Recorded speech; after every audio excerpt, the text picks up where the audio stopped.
Bu insan köpekle tanışıyor hikayesi denklemin köpek kısmını tam olarak anlamıyor. Kral Arthur'un yaratıcı dürtüsünün tam olarak ne olduğunu bilmek zor. Pazarlamanın Arthur'u köpeğin önüne ve merkezine nasıl yerleştirdiği göz önüne alındığında, bunun çok açık olduğu düşünülebilir. Film, köpeğin adını taşıyor. Filmin dayandığı anı, bu köpekle dönüştürücü buluşmayı konu alıyor. Bunun bir köpekle ilgili bir hikaye olması gerektiği açık görünüyor. Bu yüzden köpeğin neredeyse sonradan akla gelen bir düşünce olduğunu anlamak şaşırtıcı. Bunun yerine, Mark Wahlberg'in kendisini inandırıcı olmayan bir şekilde sıradan bir insan olarak satması için bir başka yıldız araç.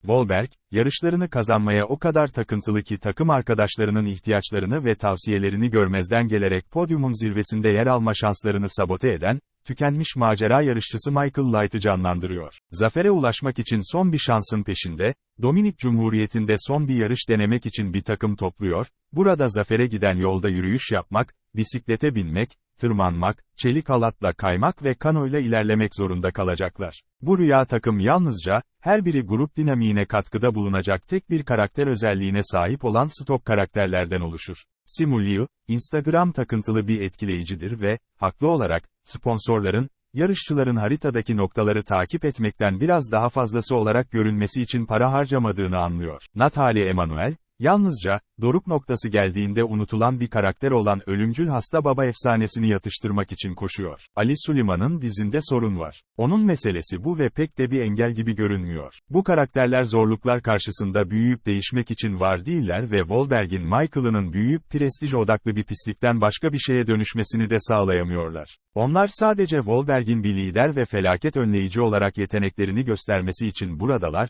bir kavis yaşayan bir karakterden çok, yıldız kişiliğinin ve kişisel egonun güçlendirilmesi olarak okunan yardımseverliği sergiliyorlar. Filmin yarısına kadar yarışçılarla buluşmayan Arthur bu özette özellikle eksik. Film, bunun adı geçen bir kışkırtıcı olay için bir kusur olduğunu kabul ediyor gibi görünüyor.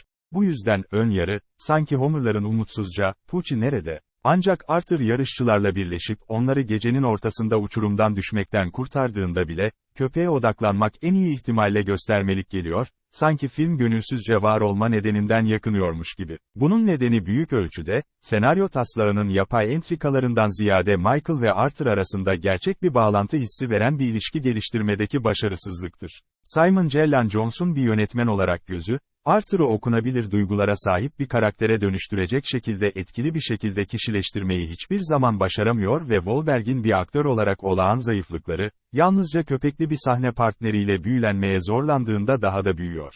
Açlıktan ölmek üzere olan Arthur'un ara sıra köfte için takımı takip etmesi, Michael'ın bu kadar anlık sadakatini teşvik etmesi ve köpeğin iyiliği için zaferi feda etmeye istekli olabilmesi asla ikna edici değildir. Hikaye anlatımındaki bu başarısızlık, hasta köpeğin doruk noktasına, eğer varsa kolay empati noktaları için bir turnout, hedefi tamamen ıskalamasına neden oluyor. Peki eğer konu köpek değilse, o zaman ne sebeple Kral Arthur'u izlemeli? Karakterler ne kadar sıradan ve tek notalı olursa olsun, bir macera yarışında yarışan insanları izlemenin en azından gerçekten heyecan verici bir yanı var. Muhteşem orman manzaralarına kapılmak veya arızalı bir çelik halat hattının gerilimine kapılmak kolaydır. Ancak o zaman bile deneyim, ya film yapımcılarının görsel hikaye anlatıcısı olarak yeteneklerine ya da izleyicinin dikkat aralığına güvenmeyen çok sayıda dublajlı diyalog nedeniyle sekteye uğruyor. Muhtemelen her ikisi de. Ekstrem sporları ve hayatta kalma mücadelelerini izlemek isteyen biri varsa, benzer muhteşem iklimlerdeki gerçek sporcuların bu filmde simüle edilen şeylerin aynısını yaptığını gösteren klipler konusunda hiçbir eksiklik yok. Buradaki çekicilik,